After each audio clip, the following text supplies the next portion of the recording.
Genesis chapter 19. The sun dipped low over Sodom, casting long shadows across its streets. Two strangers, angels in human form, stepped quietly into the city. Lot saw them at the gate. Something in their presence stirred urgency in his heart.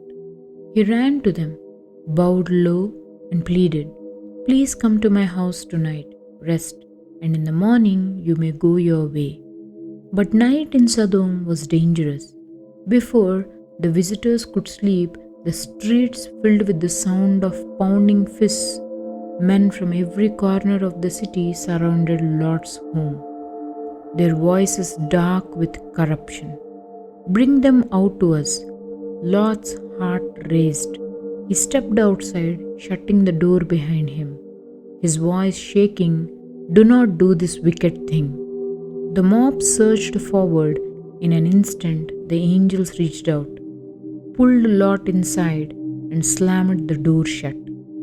A flash of divine power blinded the attackers. They stumbled in confusion, groping for the door they could no longer find.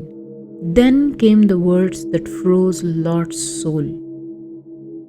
"Take your family and leave now. The city will be destroyed." Lot hesitated, torn between fear and disbelief, but the angels seized his hand and the hands of his wife and daughters and dragged them into the cold night air. "Run your lives, don't look back." Lot begged to flee to a small town, Zoar, and permission was granted. As the first light broke over the horizon, the heavens opened, not with rain but with fire. Flames and burning sulfur poured down, consuming Sodom and Gomorrah and the entire valley. Smoke rose like the breath of a furnace. But then tragedy. Lot's wife turned her head for one last glance at the life she left behind. In that moment, she was gone, a pillar of salt standing in the wasteland.